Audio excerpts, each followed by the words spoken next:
Well, Pitt's out of 2 tournaments, one by choice and one not by choice. Big stories came out yesterday. We've got a lot to talk about. Why and how did Pitt get left out of the NCAA tournament? Why and how did Pitt decline an invitation to the NIT? What's it mean for the Panthers? What does it mean for their season, which is now officially over? What does it mean for Pitt going forward? Let's get your week started with some not very good news after what was really not a very good weekend for Pitt at all on the professional or the college level.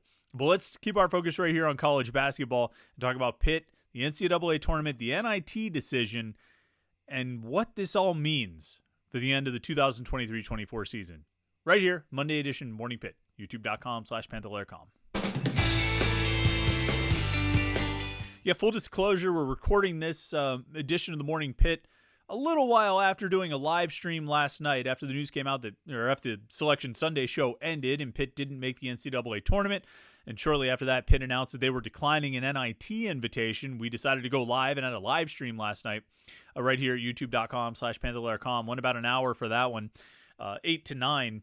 And we recorded this shortly after that live stream ended. So if you watch the live stream, a lot of the things I'm going to say here are kind of going to be repeated to some extent. Although the reality is a lot of the things that we said last night and a lot of things I'll say here again today are things we've been saying for the last week or 2 weeks as we've been talking about Pitt's NCAA tournament resume, as we've been talking about what they would do if they got an invitation to the NIT, as we've been talking about just what this whole thing means, what this whole sport is, and what they're attempting to accomplish when they put together the NCAA tournament field and what it means if a team like Pitt is not included in that field. And so we've covered a lot of this stuff for the last couple of weeks, but now it's reality. Now it's reality that Pitt is not going to the NCAA tournament. Now it's reality that they've gotten left out of the NCAA tournament despite having, all the qualifications and credentials. The top 4 finish in the NIT. The top 4 finish in the ACC. The top 40 net ranking. The quad 1 and quad 2 and the road wins. About the non-conference strength of schedule. All these talking points that we've been hitting on over and over and over again. And we talked about them a lot as we tried to build the case for Pitt's as we built the case for Pitt's resume over the past few weeks. And we talked about them again last night, and we'll talk about them again here today and throughout this week as we reflect on how this team got left out of the NCAA tournament. But the best thing about doing the live stream last night is we were able to kind of organize our thoughts, at least to some extent. Talk things through. I could say what I thought. You could say what you thought. I could get some ideas from you, and we could kind of bounce ideas off of each other. So that was a good thing about the live stream. And now we got our more hopefully more concise and organized Morning Pitt here to get your week started. You know what the Morning Pitt is. It's our daily talk show, a little bit of Pitt sports talk to get your day started every day of the week, Monday through Friday. And it's all right here on youtube.com/Panther-Lair.com. That's where we put all of our Pitt video content, whether it's the Morning Pitt videos, our weekly live stream like we do every Wednesday night at 8 o'clock, post-game shows, which we won't have any of those for a long time now. But we do those after every road basketball game and after every football game. That's the plan as it is right now in mid-March, or coming up on late March, I guess. Who knows? Maybe the plan will be different by the time we get to the fall. But we do it all right here at youtube.com/Panther-Lair.com. We have practice highlights and interviews and press conferences and all those kinds of things. So if you want to make sure you keep up on all of our Pitt video content, the best thing you can do is subscribe to our YouTube channel, youtube.com/Panther-Lair.com. Subscribe button's right down there. You click that thing and you will be tuned in for everything we do right here at youtube.com/Panther-Lair.com. And of course, we always ask you, like this video. We'd appreciate that if you could do it. And then the website, Panther-Lair.com, Panther-Lair.com, Pittsburgh.rivals.com, the most comprehensive source of Pitt sports news on the internet, football, basketball, and recruiting. You find it all at Panther-Lair.com and message boards to interact with hundreds and thousands of other Pitt fans. All day, every day, Pitt fans are on the message boards talking about Pitt sports at Panther-Lair.com. Pittsburgh.rivals.com is a place for your Pitt sports coverage and the best online community of Pitt fans that you're going to find. If you are still feeling pretty bitter about the NCAA tournament this morning, go on the message boards at Panther-Lair.com and hang out with some Pitt fans and get, sharing your misery, I guess would be the best way to say it. Sharing your misery. They're feeling just as bad about it as you are. So, nothing helps a bad mood like spreading it and sharing in it. And if you're feeling a bad mood this morning, and you certainly wouldn't be blamed for doing so, for feeling so, that's the place to do it. Message boards, Panther-Lair.com. Panther-Lair.com. Well, they were close. Pitt was close. NCAA Tournament Selection Committee said that Pitt was the fourth team out. Among the first four out, Pitt was number 4. And I think that's interesting, and it's an interesting place to start because what it really says is that they were in. Pitt was in. And Pitt was in the NCAA tournament field, one of the 36 at-large spots, if not for a pretty unprecedented 5 bid-stealing performances. 5 conferences where the ultimate conference tournament champion was not a team that was projected to make the NCAA tournament field as an at-large team, like NC State winning in the ACC. Oregon, New Mexico. Who else? See, I thought I was better prepared, but there were 5 conferences. It was the Pac-12. It was the Mountain West. It was the A-10, the Atlantic 10, the American Conference, the AAC, and the ACC.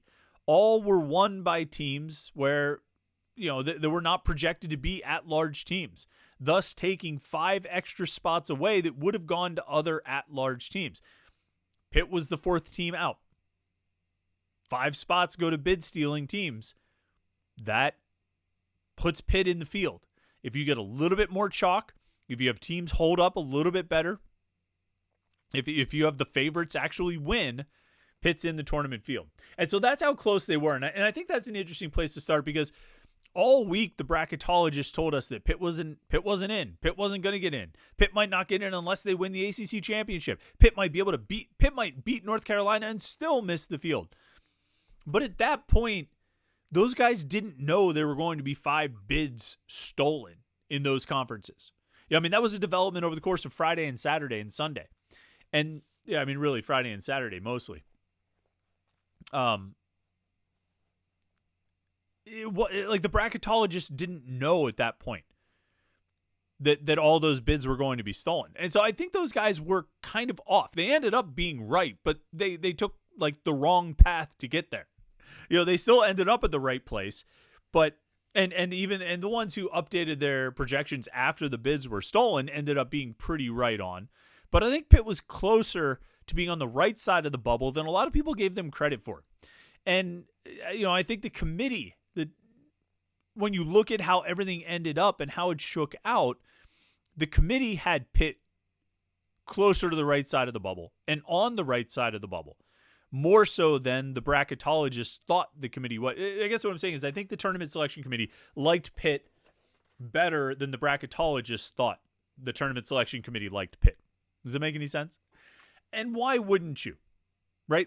Everything we talked about last week, all the things we talked about with Pitt's resume, all the things we talked about with trying to get the best teams into the tournament, all the things we talked about trying to showcase your 32 automatic qualifiers and your 36 best at-large teams. All of those things that we talked about included Pitt. And the tournament selection committee, I think, was prepared to include Pitt, despite the non-conference strength of schedule, despite the 2 quad 3 losses. That's pretty much it. Despite only having 4 quad 1 wins. I think the committee was ready to put Pitt in until those 5 bids got stolen. And that doomed their chances. And it is funny that NC State, for the longest time, Pitt couldn't beat NC State really in anything. It was like every sport, they just kept losing to NC State. Football, basketball, baseball. It was like they can't beat NC State. Well, they finally started beating NC State. They went 2-0 against NC State this year in basketball. And the Wolfpack still find a way to be the bane of Pitt's existence by taking one of the spots that could have gone to Pitt in the NCAA tournament. It's disappointing. I don't think there's any question about it. And we can and we probably will talk about some of the other teams that got in, why they got in over Pitt, whether they should have gotten in over Pitt, whether Pitt should have gotten over them. when it comes down to it, though, there's a couple things. One, Pitt, to me, looked like one of the best 36 other teams in the country. Pitt, to me, looked like if you were going to put together the 68 best teams in college basketball, Pitt would be one of them. They were ranked in the top 68 in every, by all the primary rankers of such things. And I know it doesn't boil down like that. It's not about having the top 68. It's about being part of the best other 36, right? Because 32 of those 68 spots are taken by automatic qualifiers. And so you can't just say, were you one of the best 68? Because there will be teams within the best 68 that don't make the tournament because there will be automatic qualifiers who are outside the best 68, right? But if you were going to take just the 68 best teams in college basketball, Pitt would inevitably be one of them. I think they have the resume. I think they have the quality wins. I think they have the quality players. I think they have the quality team. They're the kind of team that you would want to have in the NCAA tournament. And it's a major disappointment that they didn't get the opportunity to see what they could do in that setting. Because I'm of the mind they could go on a little bit of a run. But Pitt is not blameless when it comes to the NCAA tournament snub. You can really have it both ways on this, as with most things. Yes, they got screwed. Absolutely. But they do share some blame. And I'm not talking about the non-conference scheduling, because the non-conference scheduling to me is a dead topic. Like either schedule harder, like either Pitt needs to schedule harder, or the rest of the ACC needs to schedule like Pitt did. And I'm not entirely sure that second one's not the right answer. Because that's effectively what the Big 12 did. They all scheduled crap non-conference. They all beat up on those non-conference teams. And because they all had big margins of victory in the first 12 games of the season, they end up with good net rankings, high net rankings. And then when they're all playing each other, they all have great net rankings because they're all like quad 1 and quad 2 games on virtue of winning all these games with big margins of victory. And so either Pitt needs to schedule tougher games, or the rest of the ACC needs to schedule basically like Pitt did this past season. So that's a non-starter to me. The non-conference thing, that when I talk about Pitt not being blameless here, when Pitt having some fault for its fate, I'm not talking about the non-conference. I'm talking about a handful of games, winnable games against beatable opponents where Pitt could have put itself firmly on the right side of the bubble. And we talked about this a few weeks ago. Talked about the games that got away. And there was a reason I talked about it then. And I said, if Pitt misses the NCAA tournament, what are going to be the games that we look back at and say, wow, if they'd gotten that one, things would be different. And it doesn't have to be like Duke or Carolina or something like that. Like even Florida. Okay, you lost to a decent team, first power conference team that you faced. Understand, However, losing to Missouri at home, it's an unacceptable loss. Losing at Syracuse when you left 16 points at the free throw line and had a bunch of turnovers, that's not an acceptable loss. And you could probably throw the Syracuse game at home in there too. But the game at Clemson, what was the date on that game? I just had my notes out on that game because I was just looking back at it. Not NC State, not FSU, not BC. Clemson, February 27th. Coming down to the wire. This is one of the big wins you've got to get, and you are up 10 with 9.5 minutes left to play in the first half. You are in control. You are on the road, winning by double digits. And you blow that game. Pitt is not blameless when it comes to its NCAA tournament fate. Pitt is not blameless when it comes to getting snubbed for the NCAA tournament. Pitt should have beaten Missouri at home. Pitt should have beaten Syracuse on the road. Pitt should have beaten Clemson on the road. Those 3 games, you win any one of them, and you've got a pretty good shot of making the tournament. You win any 2 of them, I would say you're in the tournament. You win all 3, you're guaranteed. You might even be like a top 5 seed or something. That's the difference. Like, that is where ultimately it was in Pitt's control. If they're going to overvalue the non-conference strength of schedule, if they're going to hold that against you as much as they have, so be it. You can't control that, but you can control what you do against a lousy Missouri team at home. You can control what you do when you have a team on the ropes down 10 in the first half on the road. You can control what you do in those situations, and Pitt ultimately blew those situations. Pitt ultimately wasted those opportunities. And those games cost Pitt the NCAA and a spot in the NCAA tournament as much as anything. Now, that doesn't justify putting Virginia in when Pitt doesn't get in. Both teams are 500 against quad 1 and quad 2 opponents. But Pitt has 4 wins against quad 1 games. Virginia only has 2. Pitt has more wins on the road. They both have, Pitt won 22 games. Virginia won 23. Pitt's ranked number 40 in the net rankings and KenPom. Virginia is 20 to 30 spots lower in both. The only thing Virginia really has is I don't think they lost any quad 3 or quad 4 games. And they have a better non-conference strength of schedule. It's in the 240s as opposed to the 340s. Which I kind of think anything after 200 shouldn't really matter because you're really going to beat your chest about playing the number 240 non-conference strength of schedule. Oh, and never mind the fact that Pitt won at Virginia. I understand if you don't want to take single game, individual game results, you want to look at the whole body of work, that's fine. Pitt's body of work is better than Virginia's. But Virginia gets in. Clemson gets in. NC State makes it, but they won the ACC championship. Pitt's record against the 5 ACC teams that made the NCAA tournament, NC State, North Carolina, Duke, Virginia, Clemson, in the regular season, Pitt went 4-4 against those teams. I think that's a pretty solid record. I do, including going 2-0 against the eventual ACC champion. But they got left out. And it's unfortunate. And it's unfortunate because I was looking forward to seeing this team play again in a game of consequence. Now, they were extended an invitation to the National Invitation Tournament, and they declined that invitation. And there's a part of me that says, what I just said. It's disappointing because I was looking forward to seeing this team play again. But I also said I was looking forward to seeing them play again in a game of consequence. And the NIT just isn't a game of consequence. And I think when it came down to it, the players and coaches, I just don't know what their motivation would have been. I don't know how motivated they could have gotten to play in that event.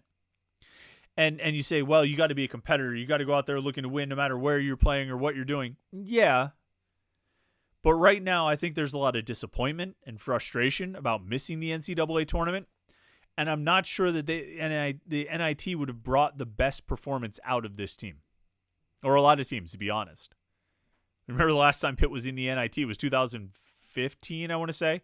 Jamie Dixon's next to last season. They played George Washington here at the Peterson Event Center in front of an announced crowd of 3,000 that was probably significantly less than that. Not a very ambitious effort in that game. Pitt wasn't real motivated in that one. And there's another line of thinking of like, well, you should go into the NIT saying like, look, we're going to prove to them that we should have been in the tournament. But it just doesn't work that way. It doesn't work that way. Nobody has ever seen a team win the NIT and said, wow, the committee really blew it by not putting them in the NCAA tournament. I mean, they might say that, but they're saying it right now before the NIT even happens. Like they're probably saying it about Pitt right now. Wow, the committee really blew it by not putting Pitt in the tournament. Going out and winning the NIT isn't going to change anyone's opinions about whether you should have been in the tournament. Selection committee is not going to say, boy, we really blew it on that one. Look at what they did in the NIT. No one has ever said that. I don't remember ever hearing anyone in my life say that. So there's not a lot of motivating factors. And let's be honest, transfer portal is opening soon. Like today. So there's going to be a question of who's still on this team. And the reality is, some of the guys on this team are going to go into the portal. And we've talked at different points, various asides and insinuations about like, who might be back and who might not be back. But when you're a stud freshman guard, and Pitt's got 2 of them, you're going to have opportunities. And one of those opportunities might be to go to the NBA. But you're going to have opportunities to go to other schools in college, schools who are interested in getting you to come play for them. And there's going to be NIL options out there, NIL opportunities. And that's just the reality of it. Because a lot of schools are going to want Bub Carrington. A lot of schools are going to want Jalen Lowe. And if Pitt can hold on to both of those guys for next year, it's going to say a lot about a lot. And we'll talk about that if and when it happens. Ideally, you'd hold on to at least one of them. And you hope to avoid the worst case scenario of losing both. But for now, the season's over. 22-11 overall, 12-8 in the ACC in the regular season, finished fourth, highest finish Pitt has ever had. They reached the semifinals of the ACC tournament by all accounts. I mean, not by all accounts, by my account, a very good season. Disappointing end, but a very good season. And now we enter the offseason, and as we do with every college sports team, we enter the offseason, and we'll see what happens. We'll see what the roster looks like for next year. It's too bad. But I guess it's time for spring football now. Well, I mean, we're certainly going to talk a lot of hoops. We'll have some end-of-season recap content at Panther-Lair.com. We'll have some end-of-season stuff here on the Morning Pitt, of course, as well. But in the meantime, we're going to be turning our attention to spring football and recruiting and all those other things that dominate the spring. So thanks for tuning in today. I appreciate it. I hope you had a great weekend other than the NCAA Tournament stuff and the Kenny Pickett stuff and all the other things that happened this weekend that were unpleasant for Pitt. But I hope you had a great weekend. Otherwise, it was beautiful weather, and I hope you enjoyed it. Now we're back to Monday. Now we're back to the grind. Hope you have a great weekend, or hope you have a great Monday. Yeah, enjoy filling out your brackets. Maybe that'll cheer you up a little bit. But all right, have a good Monday. We'll talk to you tomorrow on the Morning Pit right here, youtube.com/Panther-Lair.com.